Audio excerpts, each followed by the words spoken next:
Whatever you think of Vivek Ramaswamy, I don't think Nikki Haley had a good debate performance last night. She looked like a victim. She just looked quiet and demeanor. I don't know, it was not good at all for her. Yeah, maybe the approach is if the feeling is that Ramaswamy is coming off as too aggressive, then it's better to say less and let him generate empathy for you. But on the merits of some things, a bit problematic, like her attempting to recast her call to eliminate anonymity on social media. And both Ramaswamy and DeSantis pounced. We do not need freedom of speech for Russians and Iranians and Hamas. We need social media companies to go and fight back on all of these bots that are happening. That's what I said. As a mom, do I think that social media would be more civil if we went and had people's names next to that? Yes, I do think that, because I think we've got too much cyberbullying. I think we've got child pornography and all of those things. But having said that, I never said government should go and require anyone's name. That's false. She said, I want your name. She as President of the United States, her first day in office, she said, one of the first things I'm going to do, I said we were going to get the millions of bots. She wants government ID to dox every American. That's what she said. You can roll the tape. She said, I want your name. And that was going to be one of the first things she did in office. And then she got real serious blowback, and understandably so, because it'd be a massive expansion of government. We have anonymous speech. The Federalist Papers were written with anonymous writers. Jay, Madison, and Hamilton, they went under Publius. It's something that's important, and especially given how conservatives have been attacked and they've lost jobs and they've been canceled. You know the regime would use that to weaponize that against our own people. Okay, it was a bad idea, and she should own up to it. Yeah, DeSantis got the better of that exchange because he's right in terms of the impact. He's also right in terms of what Haley said. Here's what Nikki Haley said on Harris Faulkner's show on Fox on the topic. When I get into office, the first thing we have to do, social media accounts, social media companies, they have to show America their algorithms. Let us see why they're pushing what they're pushing. The second thing is every person on social media should be verified by their name. That's, first of all, it's a national security threat. When you do that, all of a sudden people have to stand by what they say, and it gets rid of the Russian bots, the Iranian bots, and the Chinese bots.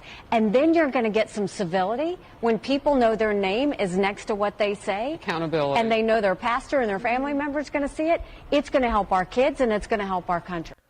So she tried to recast it in the debate as just about eliminating Russian bots and so forth, but that's not what she said. And she is saying, as president, the first and second things I'm going to do are these things. Well, that's the government. So she's not saying it would be a good idea, something that we should promote culturally. No, she's saying the government is going to impose in furtherance of eliminating anonymity. That's not. She tried to walk it back. It didn't work.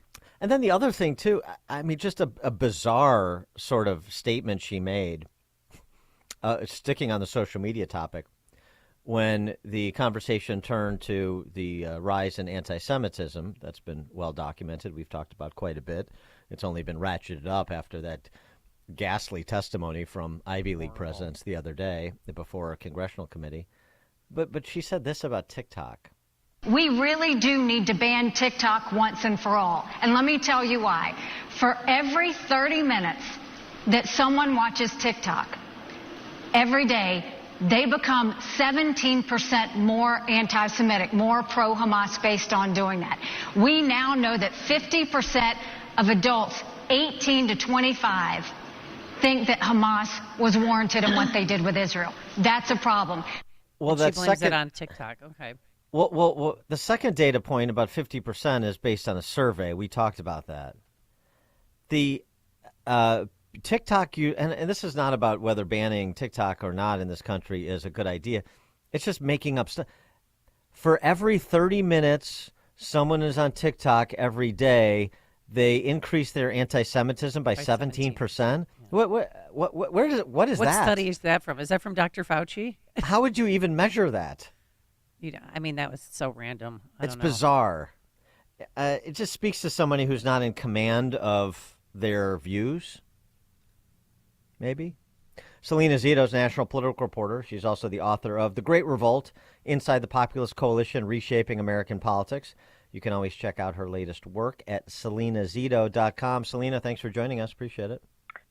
Good morning. How are you? Good. So, give us your handle on the debate. Start with your Siskel and Ebert on Nikki Haley. So I think that a lot of people went into there was a lot of momentum. There was a lot of stories about Nikki Haley going into the debate last night, right? AFP had endorsed her, and she had been moving up in the polls. Bunch of stories about Wall Street's now behind Nikki Haley. So there was this expectation she was going to have a good night, and she did not have a good night. And I think that Ron DeSantis actually had a really golden moment last night. Not one particular thing, but he was even keeled. He was good on issues. He was good on policy. And he had a tone and a rhythm to him that was consistent. Voters look for that. They don't look for big highs and big lows in their decision making. And so I think if we're looking as a whole at the whole debate, DeSantis had a great night, and I think that was a really tough night for Nikki Haley, because, in particular, because there was all this, sort of juice around her that this was going to be her moment. And she didn't rise to the occasion. She did not rise to the occasion. And she also has to deal with it. I'm sorry. She also has to deal with. All of us can have. Yeah. Sorry. Go ahead. No, go ahead. Go ahead, well, Salena. I think all of us can have good, bad nights, but not when you're running for president, right? Everything is on the line every time you're up there. You always have to be on your A game, and she did not bring her A game last night. Right, and it's at the last debate before the caucus too. So now that's going to be the last impression, to the extent that exactly. Yeah, but also too, she had to deal with a junkyard dog named Ramaswamy, and Chris Christie. They were both barking over her. But Ramaswamy, you're barking at her, right? And again, even if you find Ramaswamy too aggressive, as some do, there was at least some, if not a lot, of truth to what he was saying, the challenge he was issuing, and the competing visions for America between somebody that's more neocon oriented like Haley and Christie, and those that are more America Firster types like Ramaswamy and DeSantis. Right. And so I think Ramaswamy's challenge is his style. Right.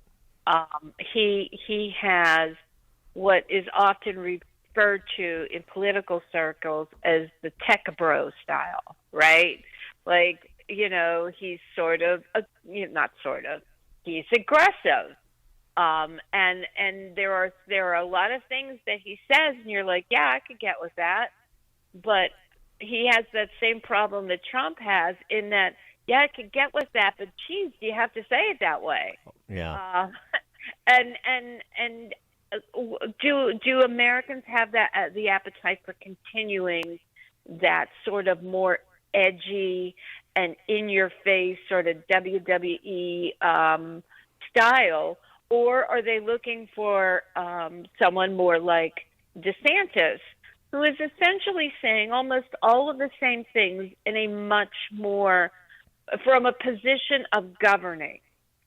And I think that there is an appetite among conservative voters that polling hasn't quite tapped into yet, where Republican voters are very much into wanting someone who's going to not take any guff, right? In the mindset of Trump, but not the style of Trump. Yeah. But they're also looking for someone who can govern. And I think that's missing in the polling, that the pollsters haven't tapped into. Voters want both of that. But I don't trust him really on foreign policy, man. Did you hear his answer about he doesn't think that an attack on Israel is an attack on America? And that did not sit well with me last night. Oh, no.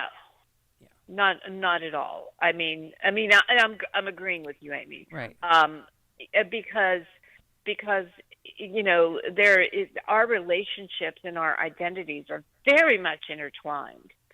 And that was a big misfire. It sounds to me, Salena, like you're intimating that Ron DeSantis may have some momentum on the ground in Iowa. And since you're one of the few political reporters that actually does the on the ground reporting, you probably know better than most of the rest of the D.C. press corps. Looking past the polling, and I'm sensing you think that maybe there's a possibility that Iowa turns out to be at least closer than people anticipate? See, I have been of the belief, now I haven't been back for 2 weeks, but I'll go right back right after Christmas.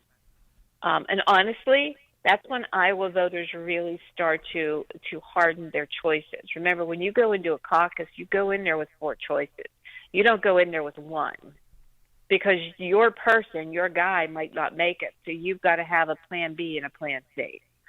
And Iowa voters, I think, are much more inclined to be supportive of DeSantis than any of the other people that are on stage, including Donald Trump. I think people forget that Donald Trump didn't win there in 2016. Mm-hmm. And that while evangelical voters, in Iowa, they're not some of Iowa Republican caucus voters. They are all Republican caucus voters. And he has done the due diligence, the job, the handshaking, the going to every county. He's gone to, Iowa voters expect you not to just come to their county. They expect you to come to their living room. And he's done all of that.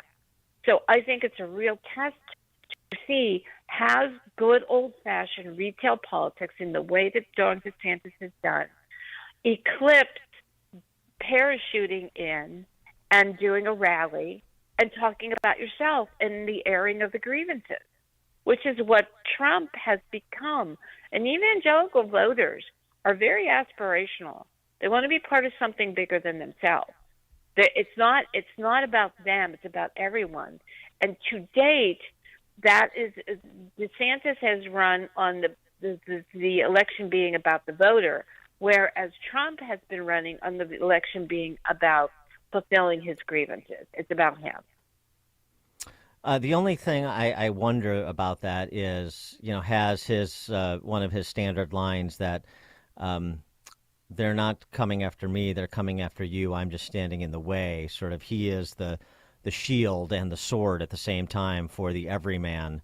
I wonder how much that has penetrated, though, and so there's a certain level of dismissal as to some of his rhetorical excesses. Well, I don't disagree with you. However, it takes a coalition to win. I think there's only a portion of the coalition where that has stickiness to it. And you need all of your coalition to be united on that sentiment. And I don't know, I cannot say for certain that is enough for Trump to win Iowa. I mean, he may win Iowa, but I'm just holding back on saying it's inevitable, because when talking to voters, there's there's a nuance there that I think people miss, where I like Trump, or I like Trump's policies, or I like that he had our back. But there's also a part where I'm not going to look in the rearview mirror. I want to look forward. I want someone younger. I'm exhausted. There's a lot of layers of decision making going in there for a voter. And I think that we need to wait till closer to the election before we understand who will win. And even most importantly right now is polling has been messed up since Donald Trump became part of the political lexicon. In other words, polling is all over the place. You would have thought in 2020 he was going to win. You would have thought in 2022 Republicans were going to win, and it didn't happen. Yeah, I mean, no red wave. It's still, I mean, there's a difference between 30-point spreads and 5-point spreads. But I take your point, and I mean, as always, that's why your reporting is so good, is because you're, in the milieu talking to people, and so we're going to have to check back with you closer to the caucus to get your handicapping once you're back on the ground in Iowa there. Salena Zito, national political reporter, author of The Great Revolt, Inside the Populist Coalition, Reshaping American Politics. And again, check out her work and the reporting she'll be doing from Iowa as well, specifically. SalenaZito.com is the website. Salena, thanks as always. Thanks so much. Have a great day, you guys. You too. And she joined us on our turnkey.pro answer line. Listen to podcasts of Dan and Amy from the AM 560 mobile app. Download it today at 560theanswer.com/mobile. Dan Proft and Amy Jacobson here. And if you're a small business owner or you make the marketing or advertising decisions for a business, then this message is for you. Our annual Food for the Poor campaign is underway. And this year we're helping to raise money for children and their families in Latin America and the Caribbean who are desperate for access to food. Millions of people, including many children, are suffering during this season of economic decline, unemployment, and rising food prices. Here's how you and your business can be part of the solution. Become a Food for the Poor business benefactor. Just make a $2,500 tax-deductible donation to Food for the Poor, and AM 560 will give you 40 one-minute commercials to air here on AM 560 The Answer between 5 a.m. and 8 p.m. Monday through Friday at no additional cost to you. It's the best deal in all of Chicago radio. Just call Anjanette Natowski at 847-472-8951. Again, that's 847-472-8951.